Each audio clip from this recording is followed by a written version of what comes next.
Business valuation में हम लोग देखेंगे कि किस तरीके से हम लोग value of shares find out करेंगे। So value of shares find out करने के लिए दो मेथड है जो हम यूज करते हैं। फर्स्ट मेथड है इंट्रिंसिक मेथड। इसमें value of shares, value of equity shares, value of equity shares, इसको कैलकुलेट करेंगे हम लोग। ये फॉर्मूला यूज करना है हमको इसमें। Net assets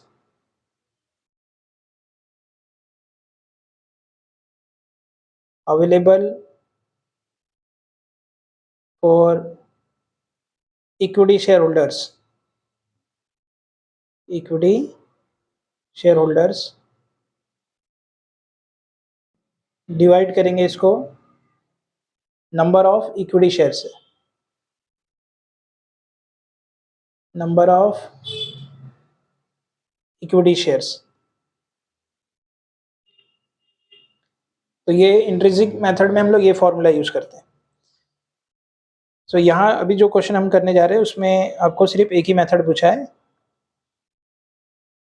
find the intrinsic value of fully paid up and partly paid up equity shares.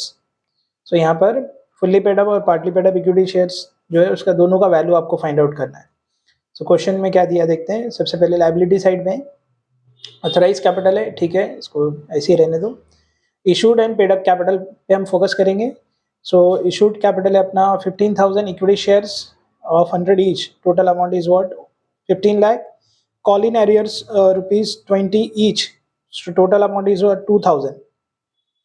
ये अमाउंट अभी पेंडिंग है, नहीं आया है शेयर होल्डर से, 2,000 total. So total capital, paid up capital कितना हुआ अपना 14,98,000। प्रॉफिट एंड लॉस आपको दिया हुआ है। बैंक ओवरड्राफ्ट, ये क्या है अपना external liability, this is what external liability. Then creditor is also external liability. Provision for tax external liability, proposed dividend external liability. So land and building is given, land and building, fixed asset, plant and machinery, fixed asset, stock is given, assets, current assets, debtors, current asset, cash, bank, current asset. So ये सब asset आपको दिया हुआ है। Net profit of the company after providing for tax were as follows. After providing for tax मतलब ये जो profit आपको दिया है ये पैट दिया हुआ है। पैट मीन्स टैक्स माइनस करने के बाद। सो 2012, 11, 10, 9, 8, ओके 8, 9, 10 ऐसा कर सकते हैं, डिसेंडिंग ऑर्डर में दिया है। सो ये आपको 1, 2, 3, 4, 5 ईयर्स का प्रॉफिट है, ठीक है। On 31st March 2012 the land and building were value ₹3,75,000। So land and building का न्यू वैल्यू दिया है 3,75,000। Plant and machinery were value 2,25,000। Plant and machinery का न्यू वैल्यू दिया आपको 2,25,000। Normal rate of return means NRR आपको कितना दिया है 8%। Goodwill is to be valued at 67,800। तो गुडविल आपको, गुडविल का वैल्यू दिया हुआ है 67,800। सो बेसिकली यहाँ पे हमको पूछा है कि value of equity shares as per intrinsic method. So अब यहाँ पर आपको मैंने फॉर्मूला जो बताया इंट्रिंसिक मेथड का, जो फॉर्मूला है वो क्या है, net asset available for equity share holder divide by number of equity shares. So next question क्या आता है कि हम लोग ये कैसे ढूंढेंगे net asset available to equity share holder. तो उसके लिए भी एक छोटा सा फॉर्मूला हम लोग यूज़ करते हैं, एक छोटा सा फॉर्मेट है जो हम लोग यूज़ करते हैं। नेट एसेट जो हम लोग ढूंढेंगे, net asset available to equity share holder, available to equity share holder, ठीक है। तो ये कैसा हम लोग ढूंढते हैं, इसका एक छोटा सा फॉर्मेट है। फॉर्मेट क्या है,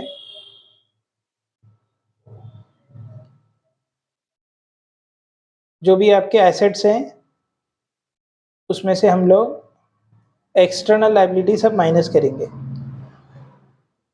तो एसेट्स माइनस एक्सटर्नल लायबिलिटी, जो भी आपका एसेट दिया रहेगा उसमें से एक्सटर्नल लायबिलिटी आपको सब क्या करना है, माइनस करना है।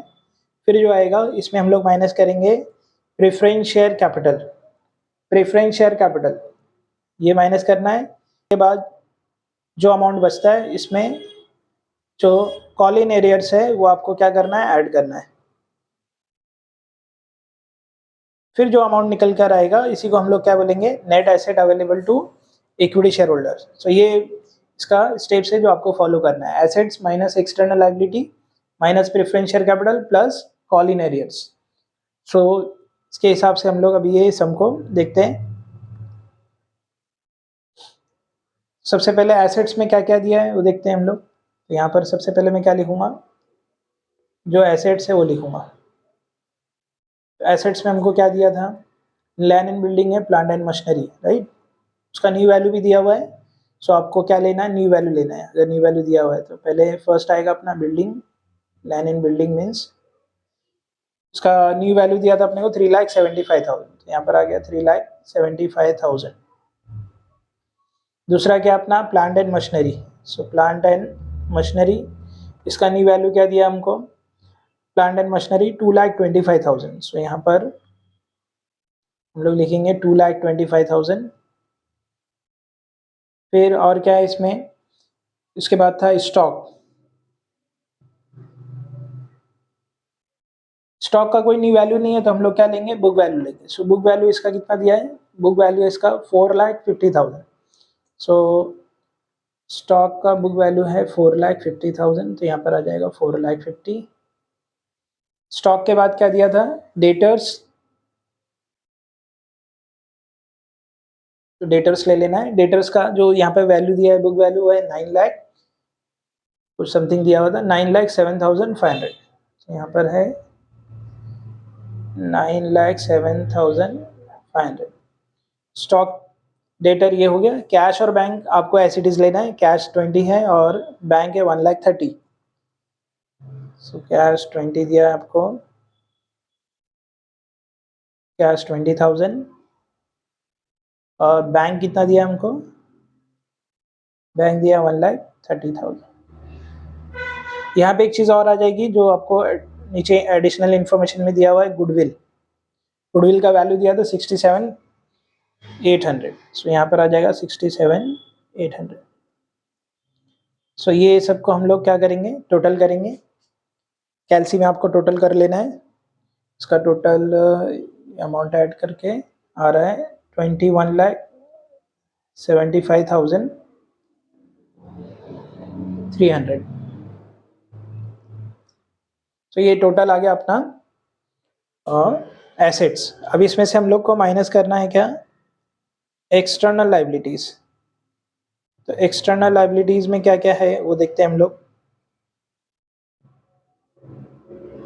सो एक्सटर्नल लाइबिलिटी में है बैंक ओवरड्राफ्ट है, क्रेडिटर्स है, प्रोविजन फॉर टैक्स है और प्रपोज डिविडेंड है। ये सब अपना external liability. So bank OD 32 1,15,500। So bank OD दिया है 32,000। उसके बाद दिया था क्रेडिटर्स।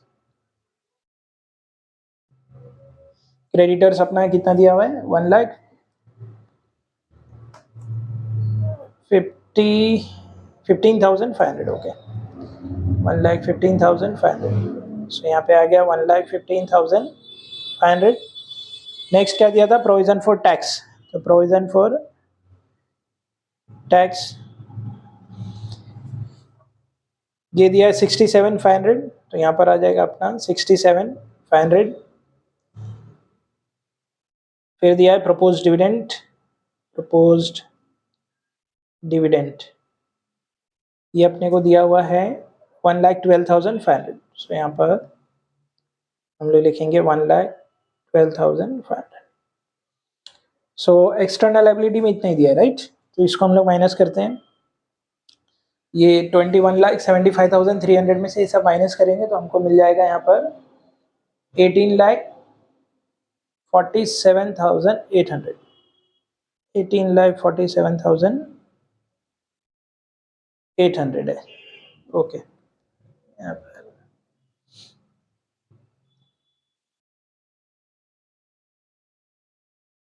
100। ओके, अभी क्या करना है हमको, इसमें प्रेफरेंस शेयर कैपिटल हम लोग लेस करेंगे. सो क्वेश्चन में प्रेफरेंस शेयर कैपिटल नहीं दिया हुआ, राइट. उसके बाद ऐड करना है कॉल इन एरियर्स, ये दिया हुआ है तो ये ऐड कर देंगे हम लोग.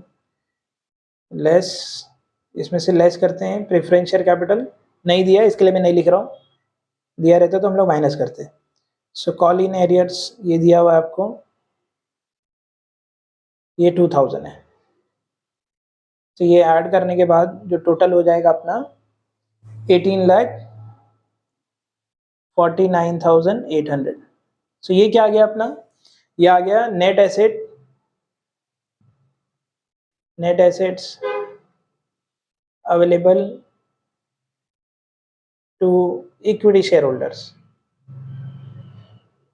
Equity share holders. ठीक है.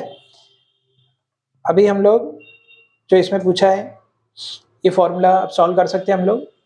Net asset available to equity share holder अपना आया है यहाँ पर 18,49,800. अभी हमने फाइंड आउट किया. उसको डिवाइड करेंगे हम किससे, नंबर ऑफ इक्विटी शेयर से. So number of equity shares question में दिया हुआ था 15,000, राइट. सो 15,000 से हम इसको डिवाइड करेंगे.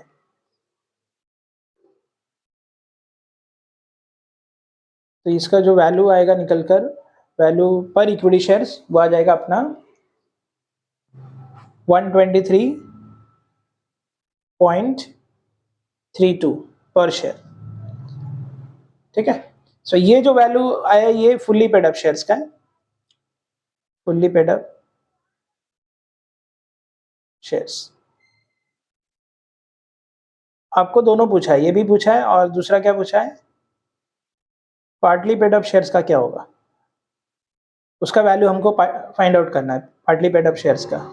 तो सिंपल है, जो आपका ये प्राइस आया 123.32, उसमें से जो आपका कॉल इन एरियर्स है जो अमाउंट है वो इसमें से आप क्या करो माइनस कर दो. कॉल इन एरियर कितना था अपना 20 रुपीज़ था, राइट. सो 20 रुपीज़ हम लोग इसमें से लेस कर देंगे, ये जो दिया था यहाँ पर 20 रुपीज़. सो वो अमाउंट आप लेस कर दो तो value of partly paid up shares आ जाएगा हमारा. सो ये हम इसमें से माइनस कर देंगे तो फिर ये जो निकल के आएगा वो कितना आएगा, ₹103.32, ये इसका वैल्यू आ गया. सो ये हो गया value of shares as per intrinsic value method.